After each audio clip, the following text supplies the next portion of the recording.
ಒಂದು ಶಕ್ತಿಯುತವಾದ ಒಂದು ಚಕ್ರವನ್ನು ನಾವು ನಿಮ್ಮ ಮನೆ ಕೊಡ್ತೀವಿ. ಅದನ್ನು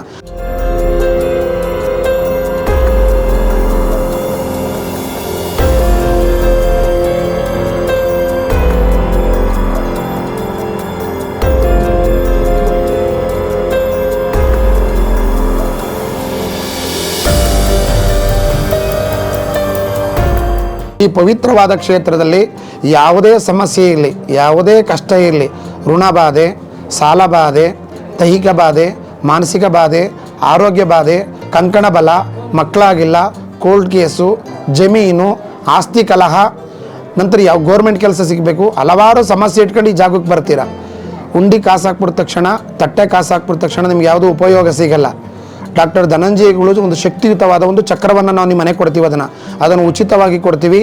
ಯಾವುದೇ ಥರದಲ್ಲಿ ಹಣವನ್ನು ನಾವು ತಗೊಳ್ಳಲ್ಲ.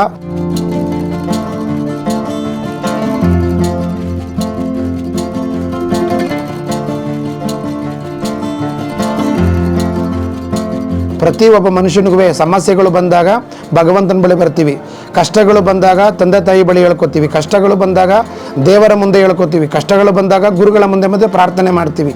ಖಂಡಿತ ಹೇಳ್ತೀನಿ ಕೇಳಿ. ಇಲ್ಲಿ ಪರಿಹಾರ ಏನಂತಂದರೆ ನಾವು ಕೊಡುವಂಥ ಚಕ್ರನೇ ಈ ಜಾಗದಲ್ಲಿ ಪರಿಹಾರ.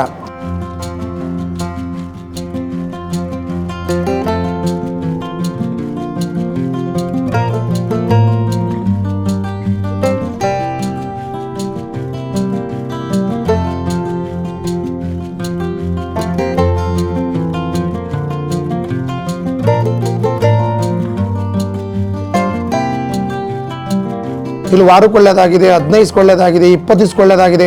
ಆ ಚಕ್ರಗಳು ತಿರ್ಗಾ ತಂದು ವಾಪಸ್ ಕೊಡಬೇಕು. ಒಳ್ಳೆದಾದ ತಕ್ಷಣ ಆ ಚಕ್ರಗಳನ್ನು ತಂದು ವಾಪಸ್ ಕೊಡಬೇಕು. ನೀವು ದಯವಿಟ್ಟು ನೀವೆಲ್ಲರೂ ಯಾವುದೇ ಹೊರಗಡೆ ಸ್ಥಳಗಳಲ್ಲಿ ಚಕ್ರಗಳನ್ನು ಯಾವುದೇ ಥರದಲ್ಲೂ ನಿಮಗೆ ಉಪಯೋಗ ಆಗೋದಕ್ಕೆ ಯಾರೂ ಕೊಡಲ್ಲ. ಈ ವ್ಯಾಪಾರ ಇರ್ತದೆ, ಕುಬೇರ ಲಕ್ಷ್ಮಿ ಚಕ್ರ ಕೊಡ್ತೀವಿ. ಮದುವೆ ಕಾರ್ಯಕ್ರಮ ನಡೆಯೋದಕ್ಕೆ ಪಾರ್ವತಿ ಸ್ವಯಂವರ ಚಕ್ರ ಕೊಡ್ತೀವಿ. ಮಕ್ಕಳಾಗಿರಲ್ಲ, ಗೋಪಾಲ ಕೃಷ್ಣ ಚಕ್ರ ಕೊಡ್ತೀವಿ. ಶತ್ರು ಬಾಧೆ ಇರ್ತದೆ, ಶತ್ರು ಬಾಧೆ ಇರೋದಕ್ಕೆ ಸುದರ್ಶನ ಚಕ್ರಗಳು ಕೊಡ್ತೀವಿ. ಕೋರ್ಟ್ ಕೇಸಲ್ಲಿ ತೊಂದರೆ ಇರ್ತದೆ, ಭೂವರ ಚಕ್ರಗಳನ್ನು ಕೊಡ್ತೀವಿ. ಮನೆ ಬಿಟ್ಟು ಹೋಗಿರ್ತಾರೆ, ಲಕ್ಷ್ಮೀನಾರಾಯಣ ಚಕ್ರವನ್ನು ಕೊಡ್ತೀವಿ. ಆರೋಗ್ಯದಲ್ಲಿ ತೊಂದರೆ ಇರ್ತದೆ, ಮೃತ್ಯುಂಜಯ ಚಕ್ರಗಳನ್ನು ಕೊಡ್ತೀವಿ.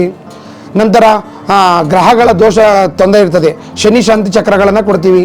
ಇಂಥದ್ದು ಯಾವ್ಯಾವ ಸಮಸ್ಯೆ ಇಟ್ಕೊಂಡು ನೀವು ಬರ್ತೀರ, ಮನುಷ್ಯ ಆದಮೇಲೆ ಎಲ್ಲರಿಗೂ ಒಂದೊಂದು ಸಮಸ್ಯೆ ಇದ್ದೇ ಇರ್ತದೆ. ಆ ಸಮಸ್ಯೆಗೆ ಪರಿಹಾರ ಇಲ್ಲಿ ಕೊಡುವಂಥ ನನ್ನ ಚಕ್ರಗಳನ್ನು ಉಚಿತವಾಗಿ ಕೊಡ್ತೀನಿ. ಈ ಪವಿತ್ರವಾದ ಕ್ಷೇತ್ರಕ್ಕೆ ಬಂದು ಯಾವುದೇ ಹಣ ಮತ್ತೊಂದು ಯಾವುದೇ ಥರದಲ್ಲಿ ಇಲ್ಲಿ ನಾವು ಇಲ್ಲಿ ಸ್ವೀಕಾರ ಮಾಡಲ್ಲ. ನೀವು ಚಕ್ರ ತಗೋಬೇಕಾದ್ರೆ ಉಪ್ಪನ್ನು ದಾನ ಕೊಡಬೇಕು ಈ ಜಾಗದಲ್ಲಿ.